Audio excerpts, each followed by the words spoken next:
পাকিস্তানকে ধবল ধলাই টানা back to back দুটো সিরিজ বাংলাদেশ পাকিস্তানকে পরাজিত করলো। টানা দুইটা সিরিজে বাংলাদেশ পাকিস্তানকে হোয়াইট ওয়াশ করলো। দেশের মাটিতে প্রথম টেস্ট জয় করলো বাংলাদেশ পাকিস্তানের বিপক্ষে। দেশের মাটিতে প্রথম টেস্ট সিরিজ জয় করলো বাংলাদেশ পাকিস্তানের বিপক্ষে এবং দেশের মাটিতে প্রথম টেস্ট সিরিজে হোয়াইট ওয়াশ করলো বাংলাদেশ পাকিস্তানের বিপক্ষে। যা হওয়ার কথা ছিল সেটাই হয়েছে, কিন্তু পঞ্চম দিনের শুরুতে একটু বুকের মধ্যে ধুকপুকুনি শুরু হয়েছিল। অ্যাটাকিং মুডে ছিল সাজিদ খান, মোহাম্মদ রিজওয়ান। যদিও তারা কি অ্যাপ্রোচটা একটু অন্যরকম দেখিয়েছে, অ্যাটাকিং অ্যাপ্রোচ দেখিয়েছে, কিন্তু নাহিদ রানার বাউন্সারে যখন সাজিদ খান পরপর 5টা বলে পরাস্ত হয়, ব্যাটে লাগাতে পারেনি, তারপরে যেন ব্যাকফুটে মোহাম্মদ রিজওয়ান এবং সাজিদ খান। যদিও নাহিদ রানার বলে একটা সুযোগ তৈরি হয়েছিল, বলার এবং উইকেট কিপারের মাঝামাঝি ক্যাচ উঠেছিল, কিন্তু তারপরে 358 রানে যখন অষ্টম উইকেটের পতনটা ঘটে, সেই ব্রেক থ্রু আনা বাংলাদেশের স্পিন নায়ক তাইজুল ইসলাম যে 6টি উইকেট তুলে নিয়েছে, বলতে গেলে দুটো টেস্ট মিলে 8টি উইকেট, এবং গুরুত্বপূর্ণ ব্রেক থ্রু গুলো তাইজুলেই নিয়ে এসেছে, সেটা নিয়ে আলোচনা করব।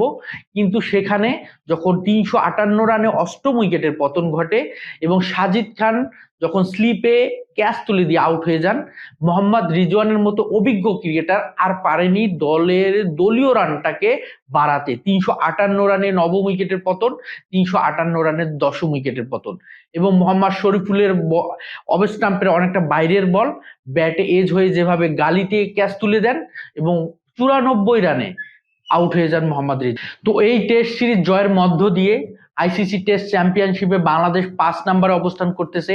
পিছনে পাকিস্তান, ইংল্যান্ড, ভারতকে পিছনে ফেলে 58 পয়েন্ট নিয়ে বাংলাদেশের অবস্থান 5 নম্বরে। যদিও এই অবস্থানটা ধরে রাখা অনেক ডিফিকাল্ট হবে, সামনে বাংলাদেশের অস্ট্রেলিয়ার বিপক্ষে টেস্ট ম্যাচ খেলবে সাউথ আফ্রিকায়, তো বলতে গেলে বাংলাদেশের নেক্সট মিশনটা আরো অনেক বেশি জটিল হবে।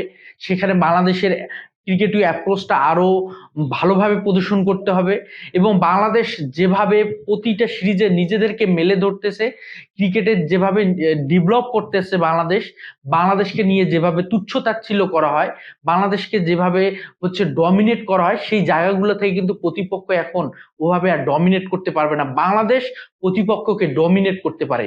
পাকিস্তানকে যেভাবে দুটো সিরিজে হারালো পাকিস্তানের ঘরে মাটিতে এবং বাংলাদেশ তাদের নিজেদের ঘরে মাটিতে, পাকিস্তান এখন বাংলাদেশকে 10 বার হলেও গুনতে হবে, এবং পাকিস্তানের বিপক্ষে এরকম জয়গুলাই কিন্তু বাংলাদেশের ক্রিকেটারদের আত্মবিশ্বাসটা আপার লেভেলে নিয়ে যায়। এবং তাইজুল ইসলাম যেভাবে গুরুত্বপূর্ণ ম্যাচের ক্রুশিয়াল মোমেন্টে ব্রেক থ্রু গুলো নিয়ে আসেন, আমরা যদি দেখি শান মাসুদের উইকেট 71 রানে যখন বাবর আজমের সাথে গুরুত্বপূর্ণ পার্টনারশিপ তৈরি হচ্ছিল, সেই সময় দুটো গুরুত্বপূর্ণ উইকেটে তুলে নেন তাইজুল ইসলাম। একদিকে বাবর আজমের উইকেট, একদিকে শান মাসুদের উইকেট।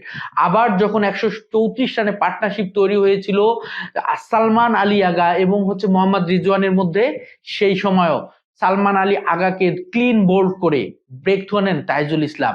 এবং আমরা যদি দেখি যখন মোহাম্মদ রিজওয়ান এবং সাজিদ খানের মধ্যে একটা পার্টনারশিপ তৈরি হয়, সাজিদ খানের ব্রেক থ্রুটা নিয়ে আসেন তাইজুল ইসলাম।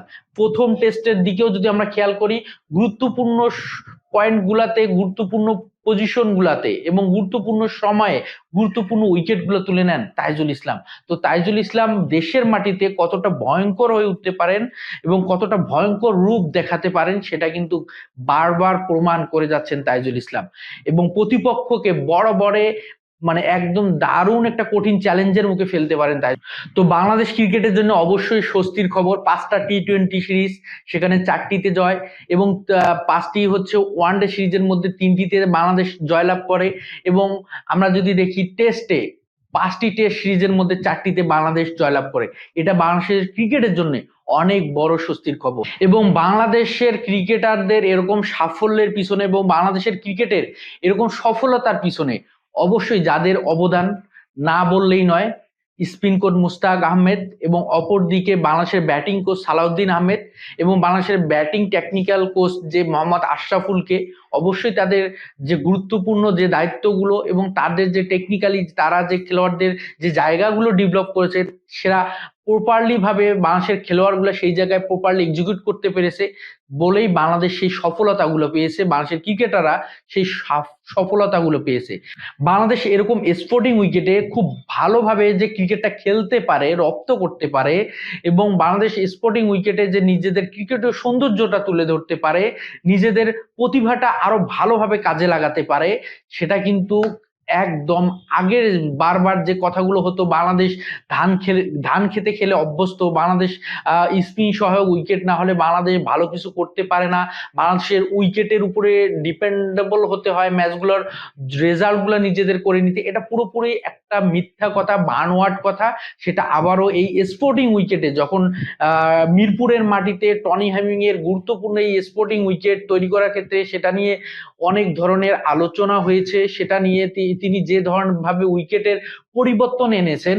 তারপরে আমরা যদি সিলেটের মাটিতে এরকম একটা স্পোর্টিং উইকেটে যখন বাংলাদেশ ভালো সব সাফল্য পেল এবং এরকম উইকেটে যখন নিজেদেরকে ভালোভাবে মেলে ধরতে পারলো, সেটা কিন্তু সত্যি প্রশংসনীয় এবং অবশ্যই ধন্যবাদ পাওয়ার যোগ্য টনি হ্যামিং।